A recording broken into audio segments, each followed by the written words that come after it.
everyone, and welcome back to my channel. And in today's video I'm going to be talking about the term high functioning and low functioning within autism. So let's go ahead and get started. And trying to remain so strong. I know it's good if I'm alone. I got it. So hi, my name is Deanna and I am a late diagnosed autistic. I was actually only diagnosed at the age of 28 and I'm now 29. So I will leave all of my autism story, like different types of videos, all in the description box down below if you want to watch them after this video. But today I'm going to be talking about the concept of high functioning and low functioning. And for this video, I haven't even scripted it. I am just literally going to talk about it from like what I think about this particular topic. So here in the UK, I know this because when I got diagnosed, I asked about this.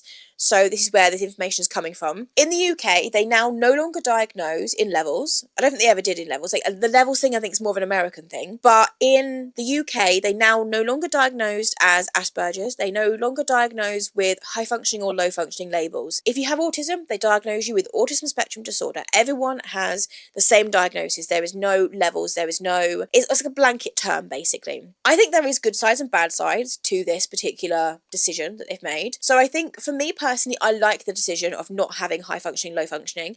And the reason I like that decision is that every single person that has autism spectrum disorder is going to be different. As the name suggests, autism spectrum disorder is a spectrum. There is different symptoms within this disorder and each person is going to be at a different level within this spectrum. So you're going to have social part of it and you're going to have elements within the social part of it, and everyone's going to be on a different part of that spectrum.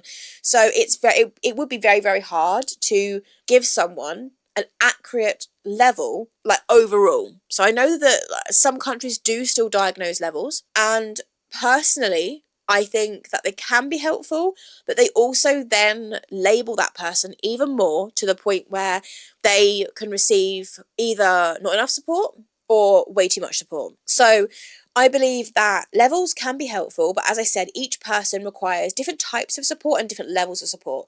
I myself, if I was to give myself a label, which I hate doing, but if I was to give myself a label, I would definitely be more on the higher functioning side, and definitely on the higher functioning side of autism. But I do still have support needs. And this is what I want to say in this video. Low support needs, so not needing much support, does not mean no support needs. And I'll put that on the screen because I know that those two words can be quite mistaken quite easily. But low support needs does not mean no support needs. I still have support needs. Whether I get those or not is a different story. So there's a lot of support that I have that I do, like a lot of support that I would need that I don't get. For example, my flat is an absolute mess. It's cluttered. It's like I struggle to declutter, but I can do it when I have somebody else helping me. So a lot of the time, in order to declutter and in order to make my flat look presentable, a lot of the time, I mean, I do get some days and very infrequent days, but some days where I find that I can do things on my own. But usually it's a case of I need somebody else to be able to spur me on, or I need somebody else to be able to help me, or I need somebody else to be able to, not necessarily motivate me, but prompt me when it comes to, do you really need this item? Or can we put this somewhere else, which means you will use this item more often? Like, I'm just trying to think of some things, like makeup, for example. Makeup in my flat is everywhere, and I'm trying to do a bit of a low spend month at the moment, or low spend year even, like not a no spend year, but a low spend year, which means I'm trying to use the products I already have rather than falling into the trap of like trends and trying to buy more. And makeup is one of those things that I always fall into the trap of buying more makeup, even though I have something that will probably do a very similar like purpose, or I even have the same item and I've forgotten that I brought that same item because everything is not like hasn't got a home in my flat. And I really want to start, like in 2025, I really want to declutter, which is part of what's on my vision board video, which I will link also that in the description box down below. But I also need support when it comes to that. I need support to find homes for things and like to rationalize keeping it or not keeping it. Like, there is a lot of things that I need support with, and it's not as simple as just saying, oh, that person is functioning, that person has a job, or that person is verbal versus an autistic that's not verbal, you know? It's not as simple as that. For people who have autism, they will understand what I mean when I say this, but it's hard to accurately give someone a level. So when you say low functioning or high functioning, that kind of puts autistics in a box. And the whole name suggests autism spectrum disorder, which means there's a spectrum. And within that spectrum, there's also several spectrums within that spectrum. So you have the main spectrum, and then you have the social spectrum, and you have the cognitive spectrum, and you have the verbal spectrum, and you have all these different symptoms that all have spectrums. Some autistics go non-verbal at periods. I don't really go non-verbal. I wouldn't say I go non-verbal. No, I'm very good at communicating. But even within that, I lack the understanding in social situations when I'm communicating.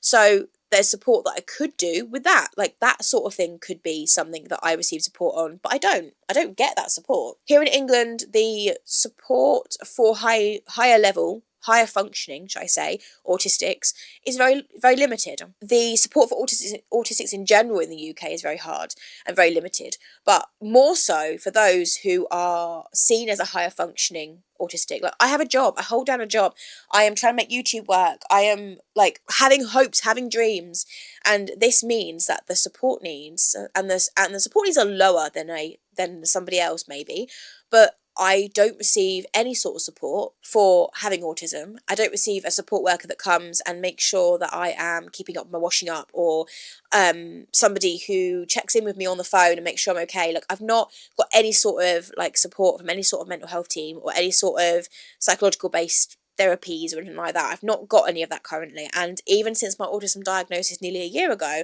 I've not had any sort of support put in place for that. As a late diagnosed autistic, I also didn't get to experience what help I would have got if I was diagnosed whilst I was in school or college. So that was quite difficult, and I don't even know whether the high functioning, low functioning would have been a thing when I was at college, but I definitely had symptoms then. So I kind of wish I was diagnosed then, so I would be able to speak from that. So if you have any sort of comments to add to that, if you're watching this and you think, oh, I had a diagnosis when I was in school, this is my feelings towards this. But personally, I feel that it's good that there is not a high functioning, low functioning and levels within the UK. If you live in a different country and they either do or don't have levels, feel free to pipe in and put your thoughts in the description box down below. But I want to now talk about the reasons why I think that levels could be good, but how they could be improved or done differently. So I feel that if there was levels, there should be a several staging in the levels. I think levels can be helpful if there is like, if you have this certain level, then you get this sort of support, or if you get this sort of level, then you get this amount of support, or this many hours of support, or something like that. Like, I think that could be helpful, but I think that also giving someone just level 1, 2, or 3 is quite harmful, because then it is very restrictive in the boxes. I think that what would work better is a points system, like out of 100. So 100 out of 100 would be, I suppose, high support needs. But like 0 out of 100, well, you wouldn't be autistic if you had 0 out of 100. But like, basically, the lower the number, the lower the support needs is. I think that would be the only way, in my mind, that you could basically put someone on a deem, like on a spectrum, because having a score out of 100 is kind of like still having a spectrum. You're still having a spectrum, and how that's scored, I don't know how that would be scored. Whether you could have so many points in a social category, so many points in a verbal category, and all that sort of stuff, and then it comes up with a total out of 100 or a total out of 200 or whatever, and you get like a score out of 100 that basically gives a ballpark figure as to how much support you would need. I think that would be, in my mind, the only way that it could accurately be done. But I think if it was done that way, I think it would help to be able to, like, say if you got 0 to 20, then you're entitled to 5 hours of support worker per week or per month.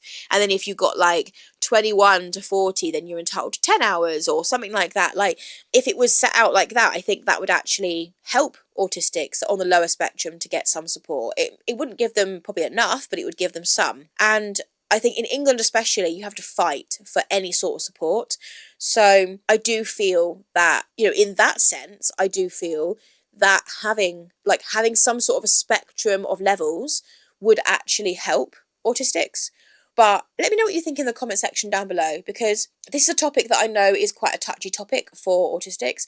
But let me know in the comment section down below whether you believe, or whether you're like me and you kind of sit in the middle, or you kind of sit on one side mainly, but you can see the other side, let me know in the description box down below. A, if you're in a country that does do levels or does do high functioning, low functioning, and B, if you have a sort of thought towards this topic, whether you think they should use labels or shouldn't use labels, and why. I'll be interested to read all your comments, and I will interact with everyone in the comment section down below because I love interacting with all of you.